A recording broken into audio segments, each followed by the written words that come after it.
Hello বন্ধুরা, আমি অমিত আছি তোমাদের সঙ্গে।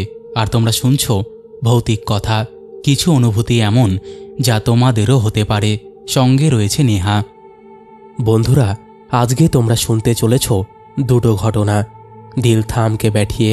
আজকের যে দুটো ঘটনা আছে না, দুটো ঘটনাই একদম অন্যরকম। প্রথমটা একটা মেয়েকে অ্যাসিড অ্যাটাক করার পর যা ঘটেছিল সেই নিয়ে, আর দ্বিতীয়টা পুনর্জন্ম নিয়ে। দুটো ঘটনাই আজকে তোমাদেরকে ভয় পাওয়াবে। তো আর একদম কথা বাড়াবো না। আমি জানি তোমরা লাইক, কমেন্ট আর শেয়ার করে দিয়েছো, সিট বেল্ট বেঁধে নিয়েছো, সাবস্ক্রাইব করে পাসপোর্ট করে নিয়েছো, আর কানে হেডফোনটা লাগিয়ে নিয়েছো। চলো এবার আমরা শুরু করছি আজকের প্রথম ঘটনা। বর্তমানে আমরা এমন একটা সময়ের মধ্যে দিয়ে যাচ্ছি যার মধ্যে কিছু মেয়ে ফেমিনিস্ট, কিছু পুরুষ আবার নিজের পুরুষত্ব বজায় রাখার জন্য লড়াই করছে। ফেমিনিস্ট অর্থাৎ নারীবাদীরা নিজের সত্তা অহংকার বজায় রাখার জন্য বিভিন্ন রকম কাজকর্ম করে, সেটা আইনত দিক দিয়ে হোক বা সামাজিক দিক দিয়ে। সেসব বিষয়ের দিকে না গিয়ে আজকে পুরুষতান্ত্রিক সমাজের কিছু সো কল্ড পুরুষের কর্মকাণ্ড নিয়েই আমার ঘটনা। নমস্কার অমিত, আমার নামটা উল্লেখ করলাম না। আমি বীরভূমের সিউড়ি জেলা থেকে তোমার সাথে আজকে ঘটনা লিখতে বসলাম। আমার বাবা একজন পুলিশ কর্মী, ওই জন্য আমার বাবার নাম নিলে সমস্যায় পড়ব। তাই ভাই প্লিজ নামটা নিও না।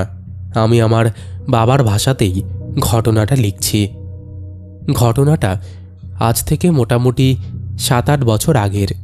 আমি পুলিশ স্টেশনে বসে রয়েছি, আমার বাকি কলিগদের সাথে বিভিন্ন রকম কেস নিয়ে আলোচনা করছি। এমন সময় একটা 15-16 বছর বয়সী মেয়ে আমাদের পুলিশ স্টেশনে আসে।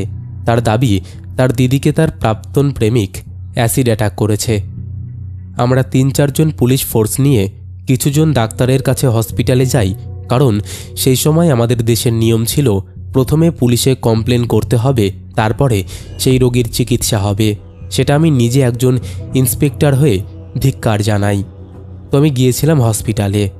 বাকি ফোর্স মেয়েটিকে সাথে করে নিয়ে গিয়েছিল তার দিদির প্রেমিকের বাড়িতে। ছেলেটি তখন বাড়িতে ছিল না। স্বাভাবিকভাবেই একটা মেয়েকে সে ওইভাবে মেরেছে, তাই জন্য সে বাড়িতে থাকতে পারে না, এটাই নর্মাল। তাই তারা ছেলেটির বাবা মাকে তুলে নিয়ে আসে। তাদেরকে জিজ্ঞাসাবাদ করা হয় এবং যা উঠে আসে তা ছিল ঠিক এই রকম। মেয়েটির নাম পিয়ালি আর ছেলেটির নাম সাগর।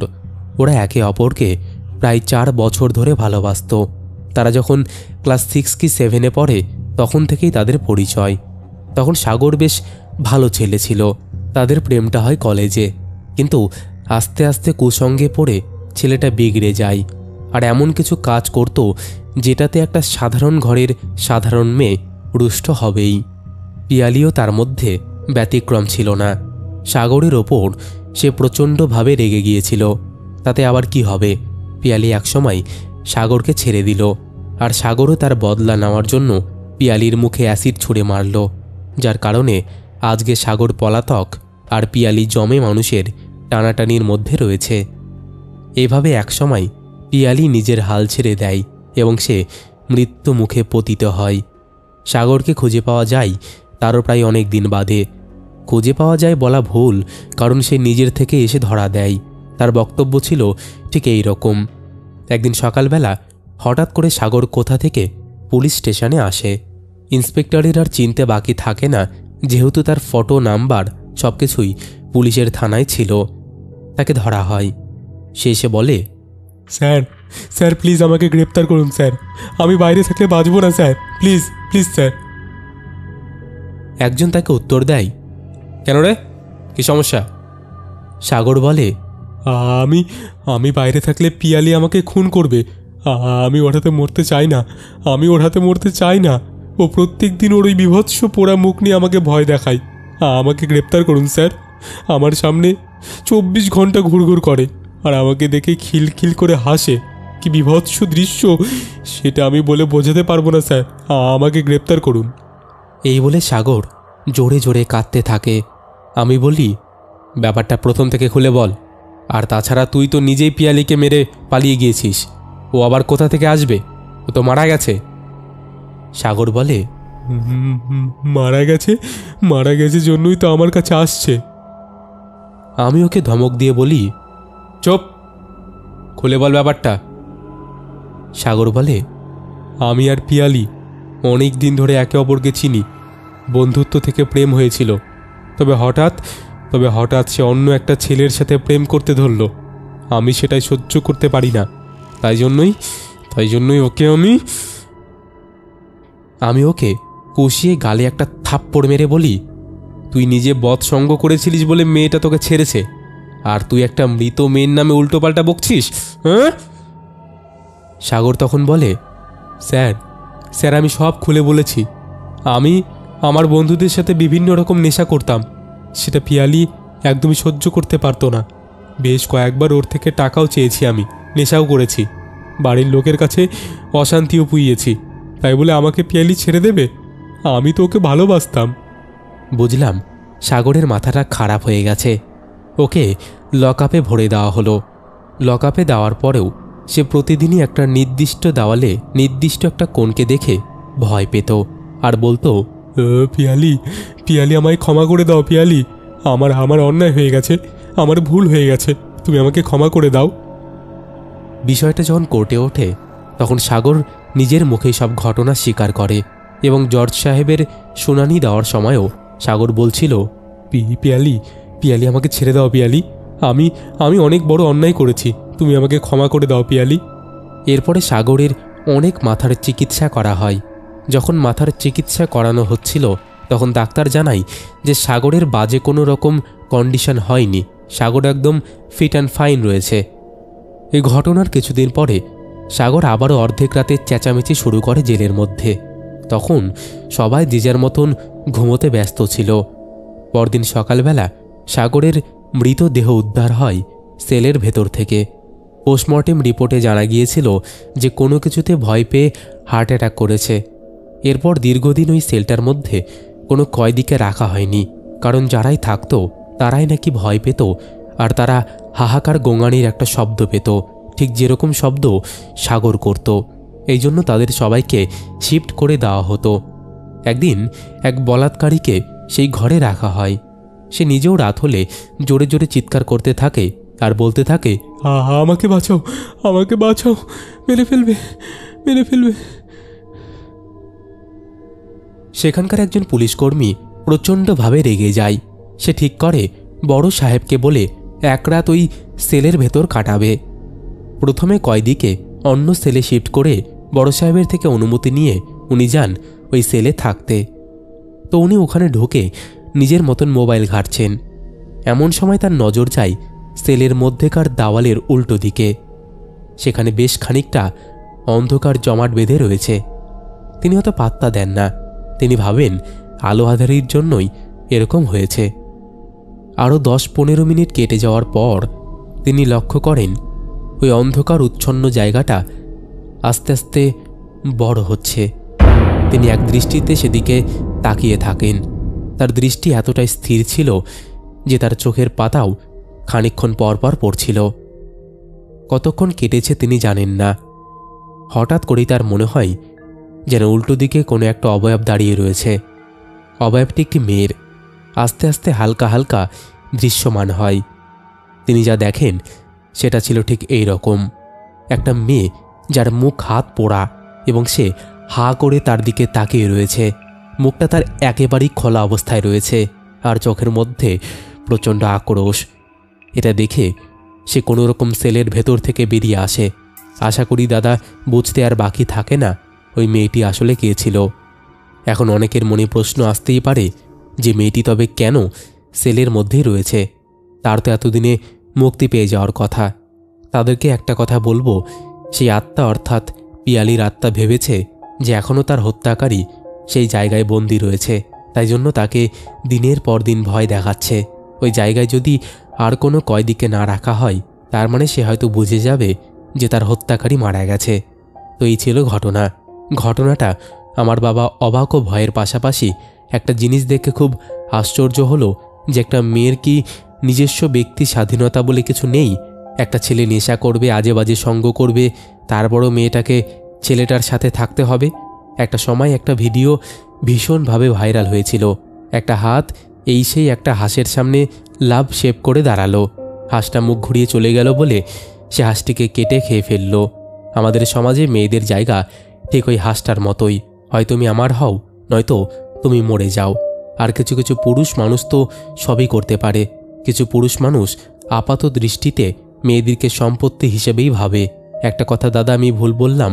এখানে শুধু পুরুষ মানুষ হবে না, এখানে হবে সো কল্ড পুরুষ মানুষ। কারণ প্রকৃত পুরুষ মানুষ কখনো অমানুষ হয় না। আর সব পুরুষ মানুষই যে খারাপ সেটা কিন্তু একদমই না। সত্যি বলতে আমার চোখে এমন পুরুষ মানুষও আছে যারা সত্যিই খুব ভালো। যাই হোক, এই ছিল ঘটনাটা একদমই গুছিয়ে লিখতে পারিনি। আমার বাবা যথেষ্ট ভালো করে গুছিয়ে বলেছিলেন। যদি তোমার ভালো লাগে তাহলে অবশ্যই ভৌতিক কথাই পড়ে শুনিও, আমি খুবই খুশি হব। আর আমার বাবার কাজের জায়গা বলে আমি নামটা উল্লেখ করতে পারলাম না। এই জেলের মধ্যে রাত কাটানোর বিষয়টা বা একটা পার্টিকুলার সেলের মধ্যেই এরকম অবয়বের উপস্থিতি, এটা কিন্তু বাইরের কেউ জানে না। আর বাবা এখন রিটায়ার্ডও হয়ে গেছে। আর কোন জেলের এটা ঘটনা সেটাও কেউ জানে না। সেটা না জানাই থাক, সেটা নিয়ে আমি কোনো কথা বাড়াতেই চাই না। আশা করি যারা বোঝার তারা ঠিকই বুঝে গেছে, কারণ এই বিষয়টা সম্পর্কে মোটামুটি অনেক মানুষই জানে। যারা জানে তারা অবশ্যই কমেন্ট করে জানিয়ে দিও। আর ঘটনাটা কেমন লাগলো ভৌতিক কথা পরিবারের সকল সদস্যরা কমেন্টে বলবে। তোমার জন্য থাকলো দাদা অনেক অনেক ভালোবাসা ও শুভকামনা। আশা করি আমাদের ভৌতিক কথা পরিবার আরও অনেক বড় হবে, অনেক দূর এগিয়ে যাবে। ধন্যবাদ দাদা, শুভরাত্রি। বন্ধুরা, এই ছিল ঘটনা। সত্যি একটা মেয়ে যদি না চায় আমি তার সাথে থাকবো, তাহলে কখনোই তাকে ফোর্স করা উচিত না। কারণ ফোর্সফুলি আর ভালোবাসাটা পাওয়া যায় না। সত্যি কথা বলতে একটা মানুষের সাথে আমি থেকে কী করব, যে মানুষটা আমাকে প্রায়োরিটি দেয় না, যে মানুষটা আমাকে ভালোই বাসে না। তো তাই জন্য প্রত্যেকটা ছেলে বা মেয়ের উদ্দেশ্যে একটাই কথা বলবো, কাউকে জোর করে নিজের কাছে টেনে নিও না, জোর করে পেতে চেও না। কেউ যদি নিজে থেকে তোমার কাছে আসতে চায় তাহলে ফাইন, তা বাদে আমার মনে হয় না এরকম করাটা উচিত। আর সে আসলো না বলে তার আমি ক্ষতি করে দেব, অ্যাসিড অ্যাটাক করবো, তাকে মেরে ফেলবো, এটা তো একদমই ঠিক না।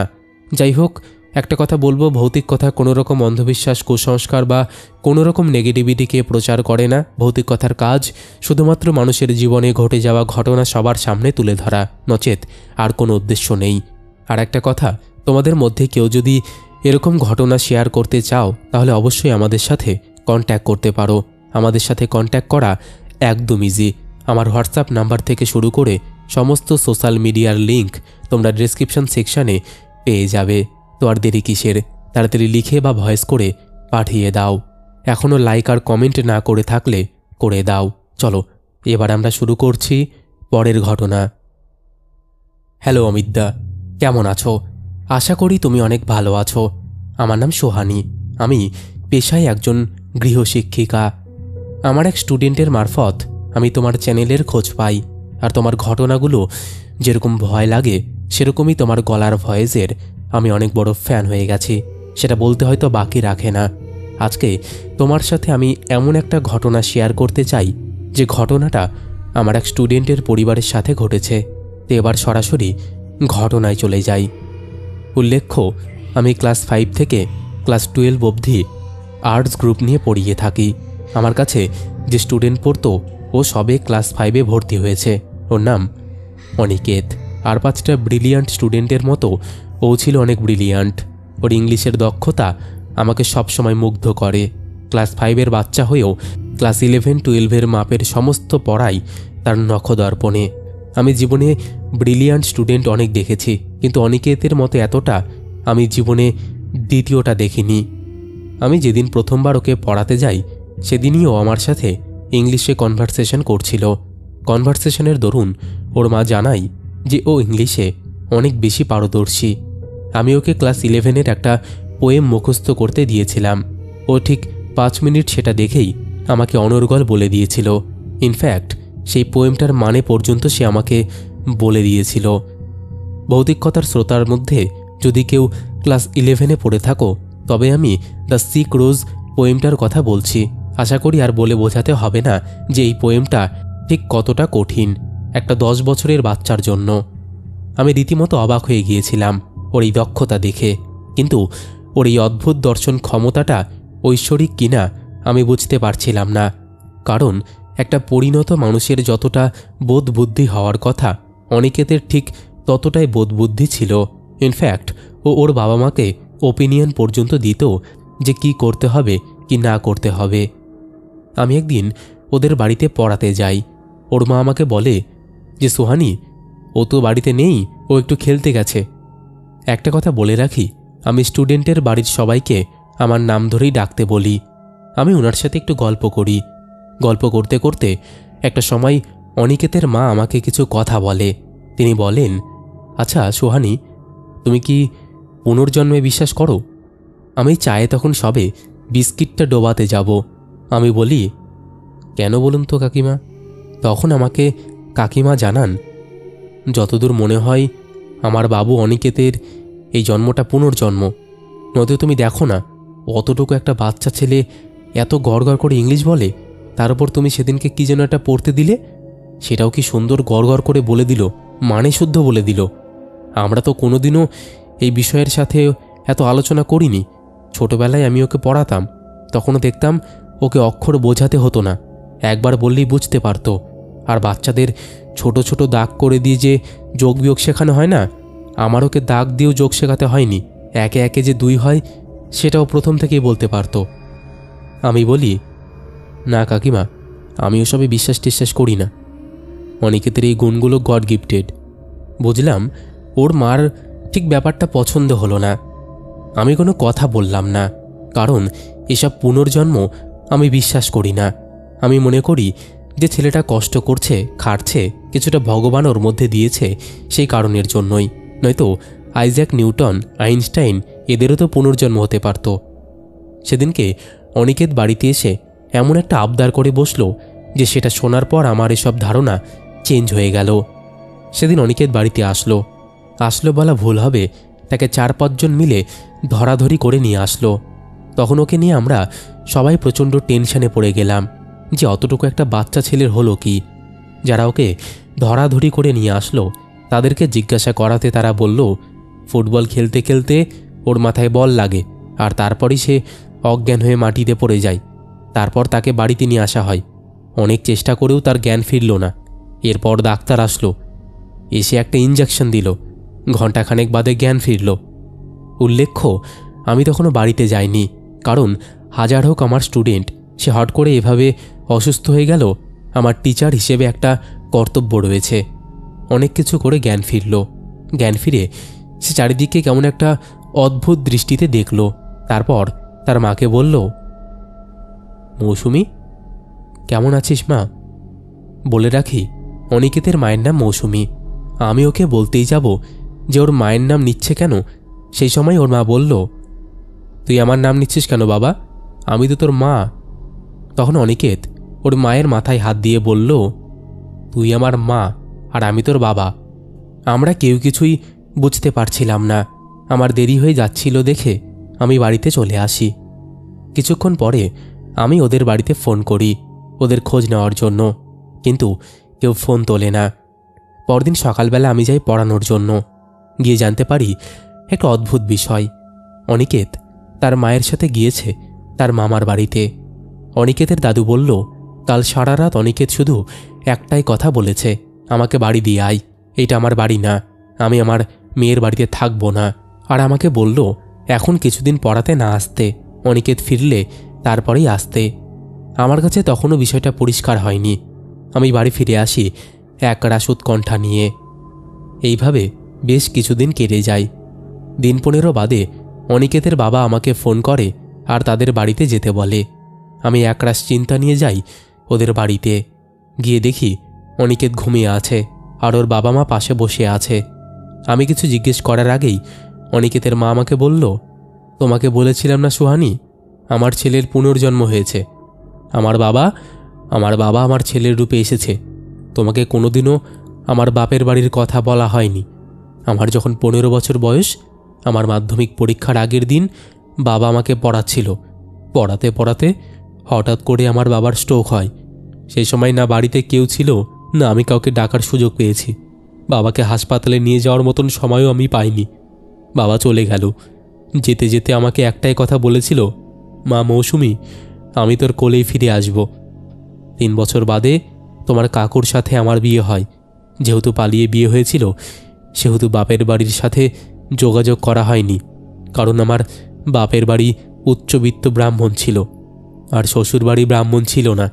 তাই জন্য আমার বাবা মা, আমার বাড়ির কেউই আমাদের সম্পর্কটা মেনে নেয়নি। অনেকবার মায়ের সাথে যোগাযোগ করার চেষ্টাও করেছি, কিন্তু না, কোনোভাবেই আমার সাথে যোগাযোগ করেনি। আমার ছেলে কোনো দিনই তার মামার বাড়িতে যায়নি, এমনকি মামার বাড়ি বলে যে কোনো শব্দ হয় সেটাও সে জানতো না। আর বাড়ির ঠিকানা জানা তো অনেক দূরত্ব। তুমি সেদিন চলে যাওয়ার পর আবার অনিকেত বারবার করে বলছিল যে বাড়ি যাবে।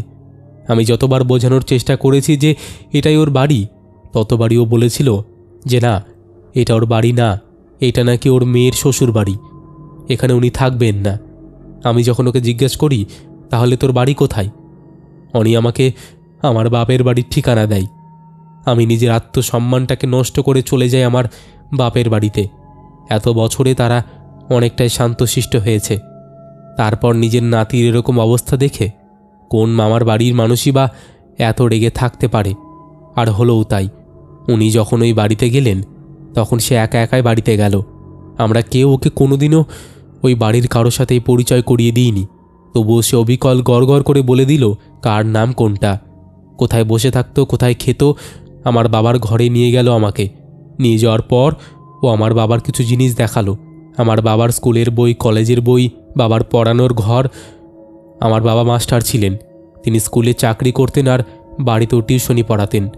আমার মা অনেক দিন আগে মারা গিয়েছেন, তাই জন্য আমার মায়ের চোখের সামনে গিয়ে অনেকক্ষণ কান্নাকাটি করলো। আমার মায়ের নাম উচ্চারণ করে কাঁদলো। আমার দাদা, কাকা, জ্যাঠা সবাই প্রথমে আমাকে অবিশ্বাস করলেও পরে আমার বাবা কাকাদের মধ্যে সম্পত্তি নিয়ে যা যা আলোচনা হয়েছিল সব অনি গড় করে বলে দিল। এমনকি যেসব কথা আমরা নিজেরাও জানতাম না সেই সমস্ত কথা আমার ছেলে বলে দিল। আমার কাকা শেষ পর্যন্ত মানতে বাধ্য হলো যে আমার বাবা ফিরে এসেছে। এইটুকু বলে মৌসুমী আন্টি হু হু করে কেঁদে উঠল। আমি ওনাকে শান্ত করালাম। আমি বললাম, তারপর কি হয়েছিল? আন্টি কান্না ভেজা গলায় বলল, তারপরে আবার কি? তারপরে চলে এলাম বাড়িতে, কারণ কি করব ওখানে থেকে। বাড়ি চলে আসার পর থেকে ছেলেটা আমার ঘুমোচ্ছে। জানি না কখন ঘুম ভাঙবে, বুঝতে পারছি না। ঘুম ভেঙে যদি আবার কান্না করতে শুরু করে, কি করব আমি?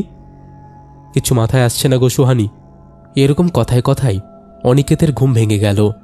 সে একদম স্বাভাবিকভাবেই বলল যে ম্যাম এসে গেছে, পড়তে বসবো, কিন্তু পড়া তো হয়নি। আমি বললাম, না মোনা, আজকে তোমাকে পড়াতে আসিনি, আজকে আমি তোমার মায়ের সাথে গল্প করতে এসেছি, তুমি ঘুমোও। এরপর আমি আর মৌসুমী আন্টি বাইরে গেলাম। আন্টি আমাকে বলল, ও মনে হচ্ছে এখন ঠিক আছে, কিন্তু তাও ওকে একজন জ্যোতিষীর কাছে নিয়ে যেতে হবে। দিন 7 বাদে আন্টি অনিকেতকে নিয়ে গেল জ্যোতিষীর কাছে।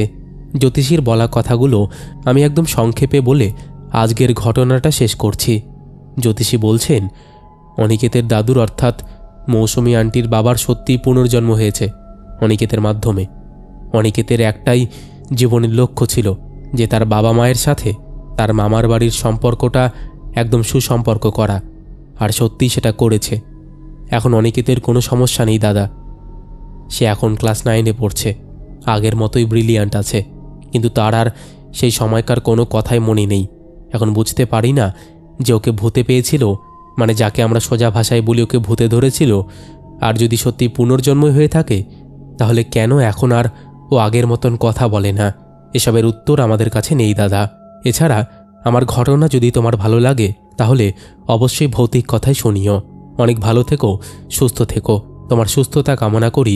সাথে ভৌতিক কথার প্রত্যেক সদস্যকে অনেক অনেক ভালোবাসা জানিয়ে আজকে আমি আমার ঘটনাটা শেষ করছি। ধন্যবাদ বন্ধুরা। এই ছিল আজকের দুটো ঘটনা। আশা করছি দুটো ঘটনাই শুনে তোমাদের দারুণ লেগেছে। কেমন লেগেছে সেটা তোমরা অবশ্যই কমেন্ট করে জানিয়ে দিও। তোমাদের মধ্যে এখনও যারা এই পরিবারে যুক্ত হওনি, যুক্ত হয়ে যেও। সত্যি পুনর্জন্ম জিনিসটা খুব ইন্টারেস্টিং। পুনর্জন্ম এমন একটা বিষয় যেটা শুনলেই আমাকে খুব টানে। তোমাদেরকেও কি টানে? তাহলে অবশ্যই কমেন্ট করে জানিয়ে দিও। চলো এবার আমরা শুরু করছি শাউট আউট পর্ব। শেষের এপিসোডে ফার্স্ট কমেন্ট করেছে সোমা দাস, লিখেছে ঘটনাগুলো শুনে কী যে ভালো লাগলো সেটা বোঝাতে পারবো না ভাই। থ্যাংক ইউ সোমাদি। সেকেন্ড কমেন্ট করেছে এসবি বশির, লিখেছে এসে গেছি দাদা। থার্ড কমেন্ট করেছে প্রভাত রাজা, লাভ রিয়াক্ট দিয়েছে। তারপরে কমেন্ট করেছে সোমা হালদার, বিকি বাগচি, ফয়জুল হক, সুভাষ রাও, গীতা গোস্বামী, সুদীপ দাস, সুলেখা রয়, সুজিত হালদার, সুরজিৎ সরকার, মিষ্টি পাখি, লিখেছে হেডলাইন দেখেই বোঝা যাচ্ছে আজকের ঘটনাটা খুব ভয়ানক হতে চলেছে একদম। তারপরে কমেন্ট করেছে Sumit Ghosh, Bappa Haldar, Mandi, Chumki Ghosh, Piku Mukherjee, Goutam Bera, Indian blogger, fishing life, লিখেছে দাদা তোমার ভয়েসে ঘটনা শুনতে চলে এলাম, দাদা একবার হ্যালো শফিজুল বলো। তারপরে কমেন্ট করেছে সুজিত মালাকার, রাকেশ, সুদীপ মান্না, অপর্ণা দত্ত, দীপিকা দে, লিখেছে হাই দাদা এতক্ষণ তোমার অপেক্ষায় ছিলাম, একবার আমার নামটা হাই করে বলো। আমার নাম দীপিকা। হ্যালো দীপিকা। তারপরে কমেন্ট করেছে রাইডার পাপন, দেবরাজ ভট্টাচার্য, বিপাশা রয়, সায়ন, রাহুল, লিখেছে দাদা তোমাকে একটা ঘটনা পাঠিয়েছিলাম, তুমি সেটা এখনও ইউটিউবে শোনাওনি। আচ্ছা এখানে একটা কথা বলে দিই, যারা যারা ঘটনা পাঠাও তাদের ঘটনা যদি দেখো যে 15 দিন হয়ে গেছে, 20 দিন হয়ে গেছে, আমি কোনো রকম রেসপন্স করিনি, তাহলে তোমরা ধরে নেবে যে সেই ঘটনাটা আমার চোখে পড়েনি, হয়তো কোনোভাবে সেটা মানে নিচের দিকে চলে গেছে প্রচণ্ড পরিমাণে, বা আমি মানে আমার ওভারলুপ হয়ে গেছে। তোমরা আবার একটু মানে মেসেজ করে দেবে, ঠিক আছে? তো তুমি অবশ্যই মেসেজ করে দিও। তারপরে কমেন্ট করেছে মনিকা ত্রিপুরা, লিখেছে সিট বেল্ট বেঁধে কম্বল মুড়ে বসে পড়লাম ভৌতিক কথা শোনার জন্য, খুব ভয়ঙ্কর ঘটনা একদম। তারপরে কমেন্ট করেছে মনীষা শেট্টি, মধুমিতা সিং, বিশ্বজিৎ দাস, শঙ্কর ব্যানার্জি, বৈশাখী, লিখেছে দাদা তুমি বলোই না যে তুমি কেমন আছো, প্লিজ আমাকে বলো। এখন মোটামুটি ঠিকই আছি গো, তুমি কেমন আছো অবশ্যই জানিও। তারপরে কমেন্ট করেছে পল্লবী পাত্র, লিখেছে হাই অমিতদা, হ্যাপি নিউ ইয়ার, নতুন বছর তোমার খুব ভালো কাটুক, আর এই নতুন বছরে আমাদের নতুন নতুন গল্প শোনাও। একদম একদম, হ্যাপি নিউ ইয়ার তোমাকেও, অবশ্যই আমি ভালো কাটাবো, তুমিও খুব ভালো করে কাটাও। তারপরে কমেন্ট করেছে শুভ ভক্ত, রঞ্জিত দাস, পর্ণা দাস, বিদিশা ঘোষ, অদ্রিজা সেন, এসকে রাজীব, বিদিশা ঘোষ, লিখেছে নাইস প্রেজেন্টেশন, কালকে আমার মাকে আইসিইউতে ভর্তি করে দিয়ে এসেছি, প্রে করছি যেন তাড়াতাড়ি বাড়িতে চলে আসে। একদম আমরা সবাই মিলে প্রে করব। তারপরে কমেন্ট করেছে বাংলা কার্টুন, রাকেশ মণ্ডল, এসকে রাজীব, জয় সাধু খান, পাপিয়া দে, অক্ষয় অধিকারী, আশিস কোলে, পাপড়ি দোলা, সুদীপা দাস, স্বপ্না বাজেল, সমাদ্রি দেব, লিখছে চ্যানেলের শুরু থেকে আজ অবধি সঙ্গে আছি আর সবসময় এভাবেই পাশে থাকবো।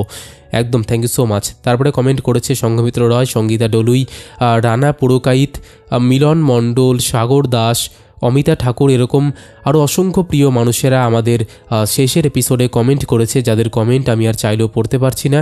তো আজকের মতন এখানেই শেষ করছি, আবার দেখা হবে নতুন কোনো ঘটনা নিয়ে।